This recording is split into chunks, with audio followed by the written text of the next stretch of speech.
Bonjour et bienvenue. Alors merci à toutes les personnes sur cette chaîne qui s'arrêtent, qui regardent les vidéos, qui laissent des commentaires, qui mettent des j'aime, qui s'abonnent, qui partagent aussi évidemment et qui activent la petite cloche pour savoir lorsque je publie une vidéo.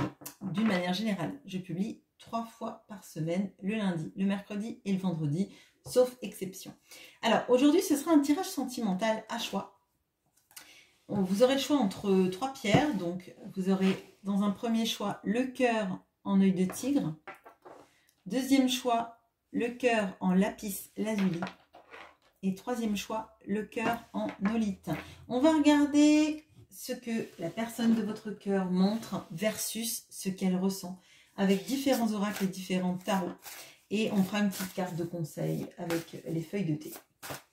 Allez, on commence tout de suite par le groupe de l'œil de tigre. Alors, bonjour à vous qui avez pris l'œil de tigre. On va regarder ce que cette personne vous montre et ce qu'elle ressent.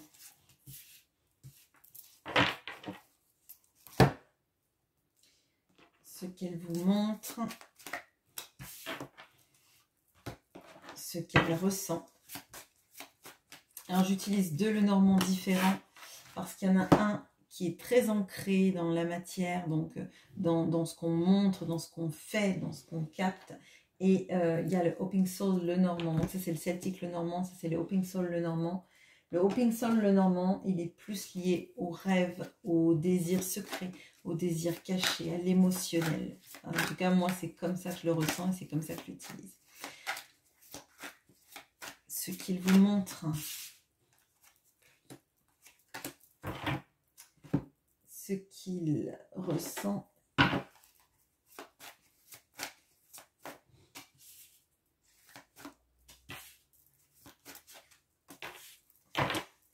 et une petite carte conseil des feuilles de thé pour vous. On en prendra une autre si c'est un peu flou. Allez, vous voyez, oui, à peu près. Allez, donc ce que cette personne vous montre, je tourne toutes les cartes et j'interprète. Alors là, vous voyez, on a la personne qui est en train d'expier, de se faire du mal. Ok. On a la cigogne, le 10 de denier, la lune et le 2 d'épée. Ok. Alors, là, ça va être encore plus vrai pour des relations où la personne a une famille autour d'elle, dont elle prend soin, dont elle doit prendre soin. Là, il y a quelque chose d'avoir refusé de quitter une situation pour venir vers vous. Il y a la famille qui est extrêmement présente et on a quelqu'un qui souffre de n'avoir pas pris de décision en votre faveur, quelqu'un qui baigne dans ses peurs, de faire des mauvais choix, de peur de quitter le nid, hein, c'est ça. Alors c'est pas forcément ses parents, ça peut être vraiment le nid qu'il a construit, donc encore plus si c'est quelqu'un qui a des enfants, une épouse, etc. Là, on a quelqu'un qui vous montre que ça lui fait du mal, mais qu'il ne peut pas quitter sa situation, qu'il ne peut pas quitter sa famille. Et c'est une famille, une vie en tout cas, où cette personne est très à l'aise financièrement. En tout cas, si c'est pas très à l'aise, c'est vraiment dans un bon confort de vie. Voilà. Donc là, clairement, ce que cette personne vous montre, c'est que ça lui fait du mal de ne pas être capable de vous choisir dans cette manière de faire, mais d'autres responsabilités, d'autres engagements. Et alors, la peur de se tromper, je ne sais pas s'il vous le dit trop, mais il y a quelque chose derrière c'est une illusion, c'est illusoire de penser que ça fera de mal à personne, etc., etc. On peut avoir, et on a cette notion de culpabilité, d'expiation, d'avoir l'impression de faire du mal aux gens et de se faire du mal à soi par là même, en fait. Donc, peut-être que rester avec cette famille, c'est quelque chose qui lui fait du mal parce qu'en fait, il aimerait être capable de choisir et de vous choisir vous, mais il y a quelque chose de s'auto-punir, vous voyez. Bon. Ce qu'il ressent. On a l'homme qui porte, ça ressemble à mon 10 de bâton. On a le jardin, l'impératrice, le 9 de bâton et le magicien. Ok, alors ce qu'il ressent, effectivement, là on a, on a quelque chose d'assez cohérent. Là je pense que vous êtes au courant que cette personne, elle est... je crois pas que là on a quelqu'un qui est menteur, hein. Loin de là. Je pense qu'on a quelqu'un qui croule sous les responsabilités et qui se pose beaucoup plus de responsabilités dans des choix de vie que ce qu'il devrait. On a quelqu'un qui porte un fardeau, clairement, et qui n'imagine pas sa vie sans porter ce fardeau, mais ça le rend malheureux, en fait. Vous voyez, c'est pas un enfant qui porte sur son dos, c'est une pierre qui l'amène pour une raison inconnue là-haut, peut-être parce que c'est son travail, peut-être parce que c'est la responsabilité qui s'est mise, peut-être parce qu'il va aider d'autres personnes à construire quelque chose là, mais il n'en est pas heureux, ça lui pèse très lourd. Tout est aride autour de lui, il est triste, il paraît vieux, il a la tête baissée comme là. On a quelqu'un qui, entre ce qu'il vous montre et ce qu'il ressent, c'est la même chose, hein. Clairement, là, on a quelqu'un qui est pas bien, qui porte des responsabilités trop lourdes pour lui, pardon, et qui n'est pas capable de se détacher de ses responsabilités.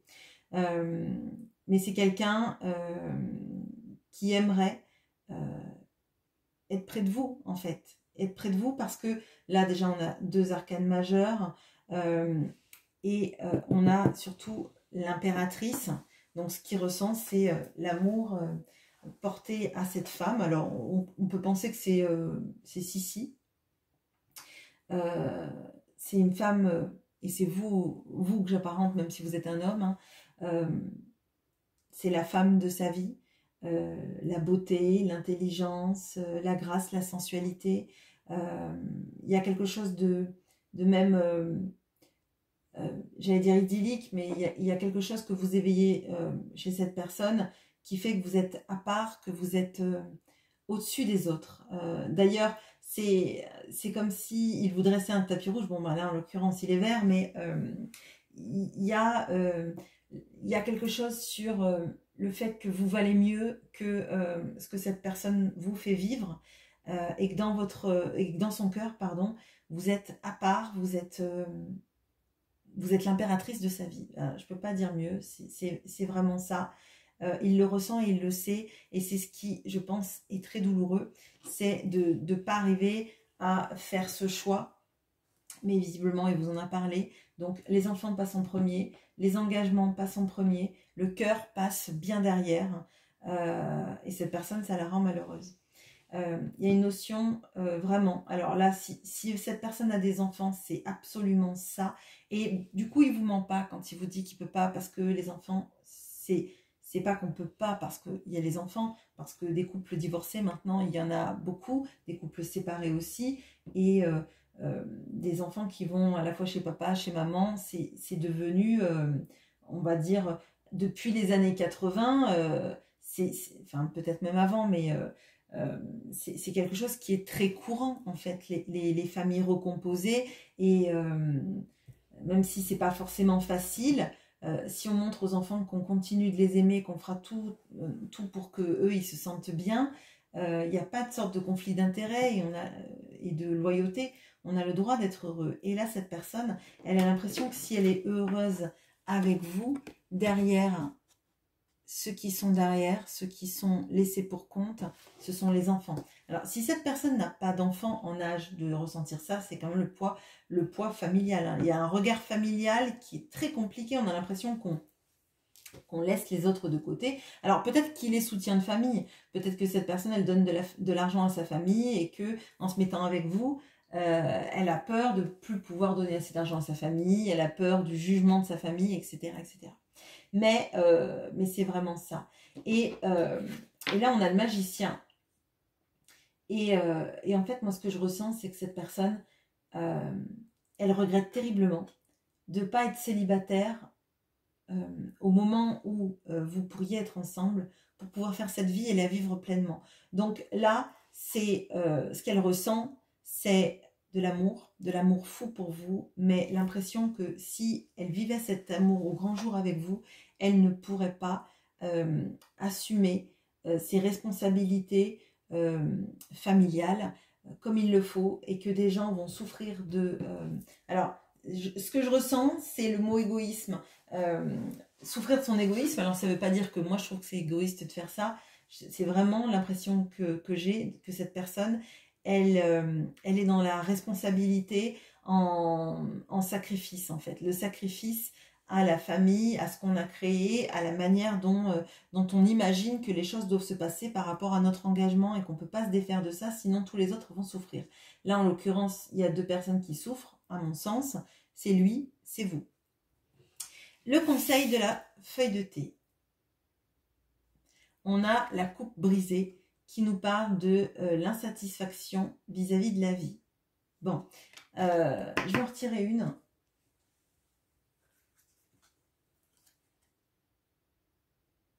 On a le nœud.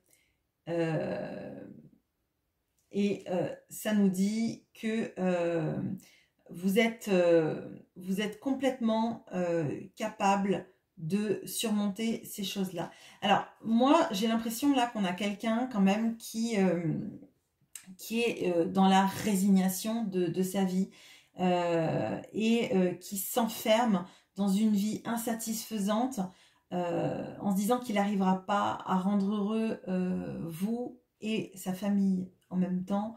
On a quelqu'un de résigné dans ça, et qui se dit que finalement c'est lui qui se sacrifie. Alors je pense qu'il le voit, que vous êtes en fait je dirais le dommage collatéral, hein, excusez-moi, mais il se dit que c'est lui qui souffre le plus de rester loin de vous, que vous allez refaire votre vie, etc., et qui ne peut pas vous enfermer dans ça. Mais là, on lui dit qu'en fait, s'il le voulait, il pourrait sortir de tout ça, il pourrait faire quelque chose de bien, et puis qu'on est au 21e siècle, et que maintenant, c'est plus rare ce genre de choses. Ça l'était au siècle dernier fortement, mais maintenant, on a des moyens avec les moyens de télécommunication, et puis il y a aussi pas mal de papas qui ont la garde de leurs enfants maintenant, hein. C'est aussi une possibilité. Et si cette personne est âgée, ses enfants font leur vie et ils n'ont pas à juger la sienne, surtout. Voilà ce que j'ai pour vous. Je fais une petite pause, je mélange mes cartes et on passe au groupe du lapis lazuli. À bientôt. Et bonjour à vous qui avez pris le lapis lazuli. Allez, ce que cette personne vous montre et ce qu'elle ressent. Ce qu'elle vous montre.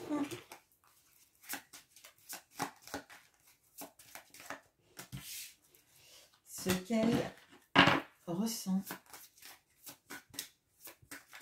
Voilà, comme je l'ai dit à l'autre groupe, j'ai 2 Lenormand différents, 2 tarots, mais je garde le Symbolone. Allez, ce qu'elle montre, parce que j'ai un Lenormand qui est très ancré et un Lenormand qui est plus dans tout ce qui est émotionnel. Wow. Bon, je vais les garder. Waouh, mais ça fait beaucoup là. Bon, bah tant pis. Allez, hop.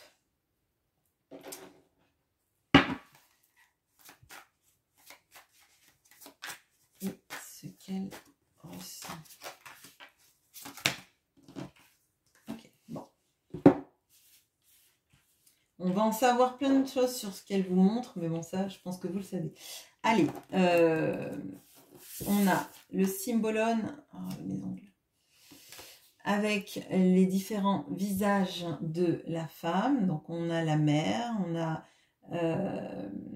on a la femme apprêtée, et on a l'autre femme qui se regarde dans ce miroir. La femme qui n'est pas mère et qui n'est pas en mode séductrice, qui est juste un ensemble peut-être de tout ça, ou une autre personnalité. Voilà.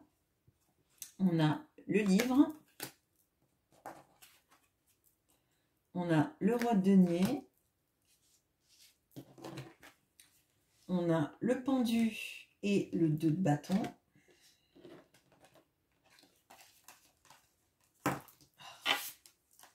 Et on a le 3 de denier et le mat. Bon, ce que cette personne vous montre, c'est qu'elle est complètement concentrée sur sa vie matérielle, sur ses projets, son argent, son envie de réussir, qu'elle a des zones d'ombre dont elle ne veut pas vous parler, des choses que, principalement je pense sur les sentiments, c'est pour ça que cette ligne va peut-être être intéressante pour vous, mais là on a quelqu'un qui est plutôt, qui ne dit rien sur sa vie émotionnelle, sentimentale, quelqu'un qui a du mal à communiquer potentiellement, qui fait pas beaucoup de choses en action vis-à-vis de vous en tout cas. On a plutôt quelqu'un qui reste en statu quo en se recentrant sur lui, ses besoins, ses envies et son chemin, je dirais. Bon. On a quelqu'un qui est quand même très en train de se chercher, moi j'ai l'impression quand même. Parce que là, je vois ce personnage qui se regarde et j'ai l'impression qu'elle ne veut pas être ou parent, enfin dans une famille, etc. Ni juste séducteur, séductrice. On a quelqu'un qui aimerait savoir qui pourrait être sorti de cela. Alors, ça paraît un peu peut-être bizarre ce que je vous dis, mais là j'ai le cancer et le taureau. Et j'ai un peu l'impression, donc le cancer, ça fait plus appel à tout ce qui est maternel, hein, la famille, prendre soin de sa famille, etc. Et le taureau, là en l'occurrence, c'est le pan du taureau, plutôt dans la séduction, plutôt vénusien. Et moi j'ai l'impression que cette personne, elle aimerait être un peu tout à la fois, mais ni ça non plus, ni tout ça. Moi je vois plutôt quelqu'un qui se cherche, qui refuse d'aller s'exprimer sur ses sentiments et qui refuse d'aller trop gratter sur ses sentiments. On a plutôt quelqu'un là de très ancré, de très terrien, je dirais. Alors du coup, ce côté plutôt du taureau, très terrien, épicurien, je profite de ma vie, je profite de mon argent, je profite des choses de la vie, mais très dans le matériel et dans la peut-être dans la possession aussi, hein, dans le je profite de mes biens, je profite de la manière dont je vois la vie, je profite des bons repas, je m'achète des choses, je fais des travaux dans ma maison, etc. Je me concentre sur du concret, des choses qui me rapportent tout de suite une satisfaction. Et je vais pas trop regarder derrière ce qui se passe, les conséquences de mes actes. Je vais pas trop communiquer sur ce que je ressens, sur ce que je pense. Je suis plutôt en statu quo et je m'intéresse à ma route aussi potentiellement professionnelle, mais pas vraiment à mon émotionnel. D'ailleurs, on a quelqu'un plutôt, à mon sens, qui veut pas trop regarder en face qui il est et qui est plutôt insatisfait de ce qu'il voit s'il le regarde. Vous voyez, donc on a quelqu'un qui se regarde pas trop, qui regarde pas trop son intériorité, qui est pas trop en introspection parce qu'il a peur d'y voir peut-être quelque chose qui ne lui plairait pas chez lui. Bon, les sentiments maintenant. Alors, on a cet ange qui déverse quelque chose de guérisseur qui me ferait un peu penser un peu à la tempérance. On a les étoiles. On a le 6 de coupe. Le 10 de bâton. Et on a le roi d'épée. Alors, on a quelqu'un effectivement qui refoule énormément l'émotionnel parce que ça lui fait peur, qui refoule aussi tous ses espoirs, tous ses désirs, tout ce qu'il pense qui est destiné pour lui. Là, on a quelqu'un qui vous a sans doute peut-être même jamais dit à quel point il vous aimait et à quel point il vous aimait depuis longtemps. Et que vous étiez en fait la femme qu'il estimait être faite pour lui et qui lui apportait toute la quiétude et tout l'apaisement dont il a besoin dans sa vie. On a quelqu'un là qui a des besoins dans sa vie beaucoup plus simples que ceux qu'il met en avant. On peut avoir quelqu'un qui est là à la course pour la matérialité, pour avoir des belles choses dans sa vie, mais qui en fait n'aspire qu'à du calme, qu'à une vie douce, tendre, à l'écart du monde, un peu à la campagne, par exemple avoir alors je vais dire un lopin de terre, mais dans ma tête j'ai plutôt des hectares avec des chevaux, de la nature, vous voyez ce genre de choses très ressourçant, loin de la foule déchaînée, mais ça c'est un titre de livre, j'ai plus, mais c'est un écrivain britannique. Bon bref, peu importe. Mais peut-être que ça parlera à quelqu'un de vous. Et là, j'ai vraiment cette notion-là de vouloir vivre loin du monde, protégé. Il y a quelque chose qu'il sait qui est destiné entre vous, qui n'est pas n'importe quel amour qu'elle rencontre. Vous lui faites du bien quand il pense à vous. Mais on a quelqu'un derrière qui se cache derrière ses responsabilités, derrière le monde qui peut l'observer, qui peut le voir. Et on a quelqu'un qui à certains moments vous paraît extrêmement froid et tranchant. On a quand même avec ce roi d'épée, on a vraiment ces alternances entre le silence et le tranchant, le froid et tranchant. C'est très étrange ce que je ressens, parce que avec tout cet amour et toute cette douceur, on dirait que cette personne, elle a tout ça au fond d'elle, et l'assurance que vous êtes la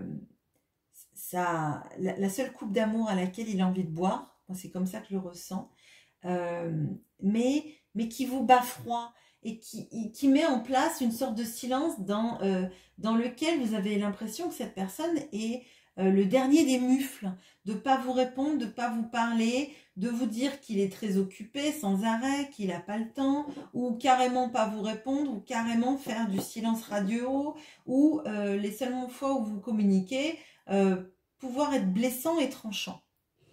Bon, je vais prendre je ne l'ai pas pris en avance, un conseil des feuilles de thé.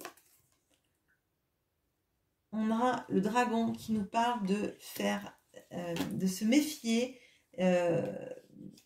de ses propres illusions, et on a la lune qui nous parle des changements dans vos vies. Alors, moi j'ai l'impression là que le conseil déjà, c'est de pas trop espérer que cette personne parle de ses sentiments, parce qu'on voit que c'est très caché et c'est très cadenassé. Elle ressent les choses, mais elle n'a pas envie de trop de regarder. Donc, vous attendez pas à des déclarations d'amour de folie, parce qu'elle les ressent, mais pour les dire, c'est très très compliqué. Et moi, j'ai même l'impression que ça lui ferait du mal de vous dire à quel point elle vous aime, et qu'elle préfère rester dans ces apparences-là, dans ces coupures de communication. Cependant, il y a des choses qui vont changer dans sa vie et qui vont changer potentiellement dans la vôtre. Peut-être que vous allez être moins en attente des messages, puisque vous avez vu qu'on a quelqu'un qui fait un peu du chaud-froid, et que vous allez prendre en main votre vie pour vous aussi vous concentrer sur de la matérialité et moins sur vos ressentis vis-à-vis de cette personne. Alors, je m'explique. Ce dont j'ai l'impression là, c'est que à force d'attendre, vous allez être totalement insatisfaite de tout ce qui se passe, et il y a des possibilités d'être aigri parce que cette personne donne, et parce que vous, à trop attendre, au bout d'un moment, si cette personne vous donne des miettes, ça va vous faire plus de mal et vous mettre en position d'attaque.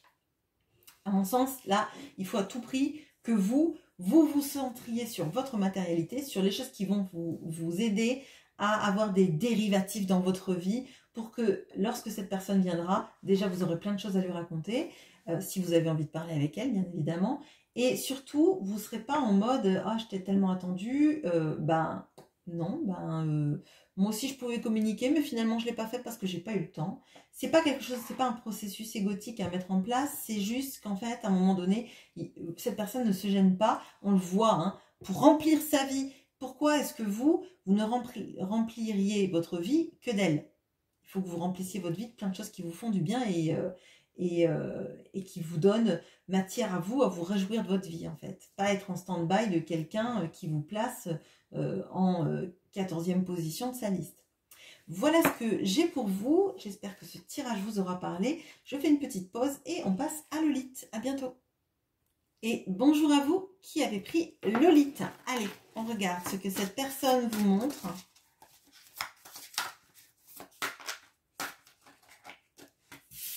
Ce qu'elle ressent. Ce que cette personne vous montre. Alors, j'utilise plusieurs Lenormand parce qu'on en a un qui est plus ancré, ce qui va bien avec les choses qu'elle montre dans la matière, on va dire. Et il y en a un qui est plus émotionnel, que j'utilise donc pour les sentiments.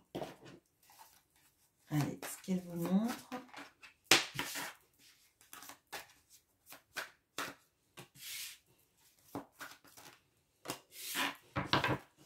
Et ce qu'elle ressent.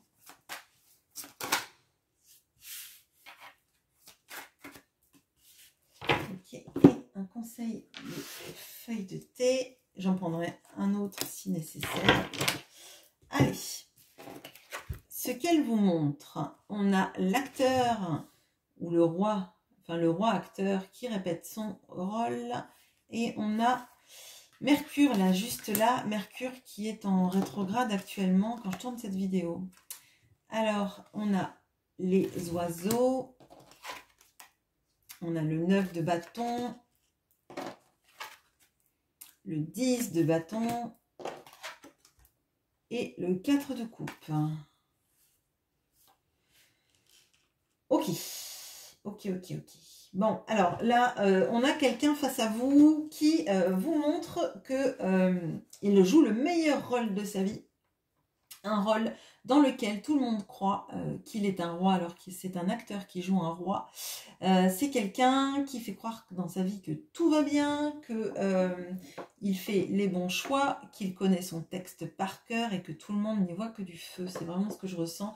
On a le beau parleur là, mais pas le beau parleur dans le sens quelqu'un qui vous ment. C'est plutôt quelqu'un qui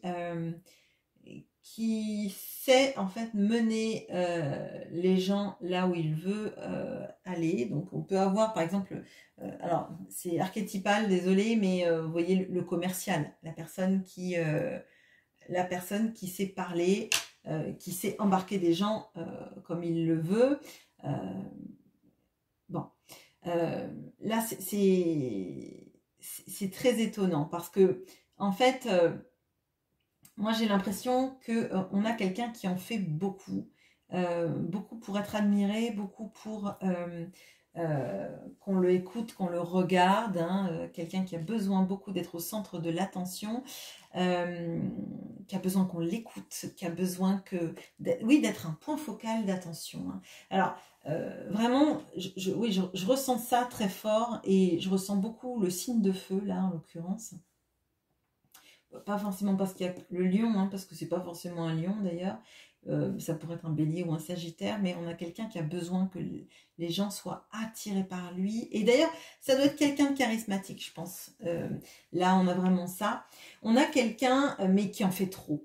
On a quelqu'un qui peut-être a créé une sorte de barrière entre vous en vous disant que c'est quelqu'un qui a énormément de travail, que beaucoup de choses dépendent de lui, qui fait des journées harassantes, que quand il rentre, il est fatigué, qu'il n'a pas le temps d'écrire un message parce qu'il a trop de choses à faire, par exemple. Ça pourrait être vraiment quelque chose comme ça. On a quelqu'un qui a énormément besoin de repos. Et on a quelqu'un qui se protège des énergies que vous lui faites ressentir. Donc là, on a quelqu'un qui est en mode protection, en mode un peu barrière, qui crée, à mon sens, une distance vis-à-vis de vous, qui vous met à distance. C'est vraiment ce que je ressens. Oui, et c'est vraiment quelqu'un, moi je le ressens, d'insatisfait dans sa vie. C'est quelqu'un qui voit, qui n'est pas attiré par les couples qui sont auprès de lui, donc toutes les potentialités qu'il y a. On a peut-être quelqu'un d'ailleurs qui est courtisé par pas mal de personnes. Hein. Si c'est un homme qui aime les femmes par pas mal de femmes, c'est un homme qui aime les hommes par pas mal d'hommes. Si c'est une femme, vice-versa, hein, vous avez bien compris. Mais on a vraiment cette notion-là de quelqu'un de sa vie, en fait, elle vaut la peine d'être vécue, j'ai l'impression, quand il est en scène et quand les regards sont sur lui. Mais à l'intérieur de lui, c'est pas quelqu'un qui est épanoui, c'est pas quelqu'un qui ressent des torrents émotionnels. Il voit même pas toutes les potentialités d'amour qu'il peut y avoir. Ça passe en second plan et c'est toujours plus ou moins... Tout ce qu'on lui a présenté était plus ou moins insatisfaisant. Et la belle coupe d'amour qui représenterait le Graal amoureux, donc l'amour idéal, il le voit même pas parce qu'il est tellement fatigué de ce qu'il a connu et d'insatisfaisant. On peut avoir quelqu'un qui a toujours été déçu en amour, les histoires ne sont pas bien passées, et là on est plutôt quelqu'un qui est en mode protection, qui laisse pas l'amour rentrer et qui ne sait pas le reconnaître. Le vrai amour, il ne sait pas le reconnaître parce il a toujours été déçu, il a fait sans doute des choix basés sur des personnes qui étaient attirées par son bagou, je dirais, vous voyez. Donc pas forcément des gens qui ont essayé de le connaître en profondeur, mais des gens qui ont été attirés par son charisme, par sa prestance, par sa manière de s'exprimer, par peut-être ses qualités intellectuelles, mais qui ont été attirés par le rôle qu'il jouait et pas par qui il était, pas par l'acteur, en fait. Bon, ce qu'il ressent pour vous. Voilà, Mercure revient. Ah, ça, c'est fou. C'est fou parce que Mercure, c'est... Excusez-moi, bon, vous connaissez. Mercure, il est là, d'accord? Il est là et il le regarde faire. Ça veut dire que il vous montre sa pièce, il vous montre comment il est le roi de sa vie et que le public est subjugué par qui il est, comment il se comporte, etc., etc. Mais vous, en fait, vous regardez et vous vous dites, ouais, bah vas-y, continue ton rôle parce qu'en fait, t'es juste l'acteur qui joue le roi. T'es pas vraiment le roi et si t'as convaincu tout le monde, moi, tu ne m'as pas convaincu. Oui, tu es intelligent, oui, tu sais parler, et oui, les gens sont en transe devant toi, mais moi, je suis pas en transe en fait, parce que moi, je vois ce qui est derrière. Je vois l'acteur qui joue le rôle, et je vois que tout ce que tu essaies de montrer à tout le monde, c'est du fake en fait. Tu es quelqu'un de mieux à l'intérieur que ce que tu montres, mais tu préfères t'entourer de personnes qui aiment le rôle que tu joues et pas l'acteur que tu es. Bon, parce que vous avez cette finesse d'analyse. Donc là, on a le Gémeaux. Et je vous dis ça, pas ça parce que je suis Gémeaux, hein, je vous dis pas ça parce que la finesse d'analyse, c'est Gémeaux, c'est pas ça du tout. C'est le Seigneur. Bon, je fais que lire les cartes. Bon, la fille qui manque totalement d'humilité. Mais il y a vraiment de ça. En fait, vous comprenez et vous aimez la communication. Vous aimeriez lui parler, vous aimeriez que lui, il soit plus dans ses énergies du Gémeaux, de la personne qui ressent qu'il a besoin de communiquer. C'est ça que vous aimez en fait. C'est ça que vous aimez. Bon, on a la croix. On a le 8 de coupe. On a le pape. Et on a le 3 de denier. Alors, bon, ce qu'il ressent, c'est qu'effectivement, il aimerait être plus dans le rôle de la personne qui communique, qui analyse les choses, qu'on aime par son côté, oui, analytique, de l'échange de la parole, du message et de la compréhension, plutôt que dans l'acteur qui joue le roi. Mais ce qu'il ressent surtout, c'est qu'il est dans une situation de laquelle il aimerait mettre un terme. Il y a quelque chose là sur quelqu'un qui jongle entre des situations. là, je suis désolée de vous le dire, si pour vous, cette personne, elle a personne dans sa vie, c'est étonnant. Parce que là, moi, j'ai l'impression que on a vraiment quelqu'un qui voudrait mettre un terme à... alors, à tout ce qui peut être triangulaire ou tout ce qui peut être... bon, après, je vous ai dit que ça pouvait être quelqu'un qui était adulé, qui peut plaire à beaucoup de personnes. Donc, peut-être que c'est pas quelqu'un avec qui cette personne vit, mais c'est, vous voyez, toutes ces personnes qui peut-être lui courent après et font en sorte que il a juste à... alors, j'allais dire à claquer des doigts pour avoir quelqu'un, mais je ne sais pas si c'est vraiment ça. Mais on a vraiment j'ai vraiment cette impression-là qu'on a quelqu'un qui est entouré de personnes toujours insatisfaisantes, mais il a besoin de ça. Et là, il aimerait mettre un terme à cette façon plutôt, j'allais dire ridicule, mais c'est jugeant, mais c'est le mot que je ressens. Donc peut-être que cette personne se sent ridicule à avoir toujours des histoires un peu sans lendemain, où on se donne charnellement et finalement on se rend compte que l'autre, elle nous a aimés parce qu'on est beau, elle nous a aimés parce qu'on parle bien, mais qu'elle va jamais creuser parce que ça l'intéresse pas en fait. Et qu'on n'intéresse pas les gens parce qu'on ne veut pas se livrer non plus, et que vous potentiellement, vous avez été la seule personne à essayer de chercher qui elle était à l'intérieur, quelles étaient ses qualités, et pas être attirée que charnellement ou par son bagou. Donc elle aimerait mettre un terme à ça, être et que vous voyez et que les gens autour aussi voient qu'au fond c'est quelqu'un qui veut s'engager dans sa vie, c'est quelqu'un de bien plus pur que l'image qu'on en donne. Et il y a quelque chose, au lieu d'être le roi adulé, il préférait être alors le pape, mais il préférait être quelqu'un qui est vu pour ses vertus et ses qualités de cœur que pour ce qu'il dégage d'un point de vue beauté, bagou, attirance, etc. On a quelqu'un qui voudrait qu'on reconnaisse ses qualités, mais vraiment ses qualités, sa manière d'être à l'intérieur et pas ce qu'il dégage. Alors, on peut avoir quelqu'un de très beau, là, ou qui plaît beaucoup pour son physique, mais en fait, ça l'embête. Il en a joué hein, potentiellement, mais ça l'embête parce qu'il a l'impression qu'en fait, tout le monde est faux avec lui, et il n'y a que vous qui savez qui il est vraiment, mais vous, il y a quelque chose là, j'ai l'impression, qui vous lasse de sa manière peut-être de mal communiquer, parce que j'ai l'impression qu'il voudrait pouvoir mieux communiquer avec vous, et ça c'est vraiment ses ressentis et ses sentiments.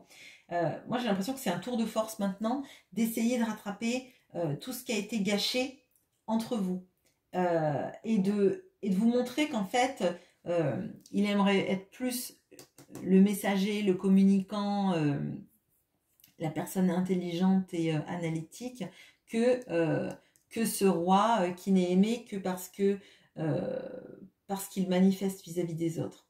Bon, donc c'est quelqu'un, je pense, qui vous met sur un piédestal parce qu'il aimerait être à la hauteur de ce que vous voyez en lui, en fait. Donc, le conseil, on a la cigogne qui nous parle de nouvelles qui arrivent. Donc ça va nous parler, il nous dit de naissance et d'opportunités financières, mais moi je pense que c'est quelqu'un qui va communiquer et on l'encourage à communiquer. Et on a la torche qui nous parle de développement spirituel, d'éclairage, de prise de conscience et de compréhension. Donc là, pour moi, on a une transformation. On a quelqu'un qui s'est toujours montré comme ça et qui va laisser parler cette version de lui qu'il a au fond et que personne ne voit sauf vous, en fait. Donc, on a quelqu'un qui va mettre en arrière-plan son rôle pour mettre en avant la personne qu'il est et l'acteur qu'il est. Et ça, c'est grâce à ce qu'il ressent pour vous. Bon, voilà ce que j'ai pour vous. J'espère que ce tirage vous aura plu et je vous souhaite une très bonne journée. À bientôt.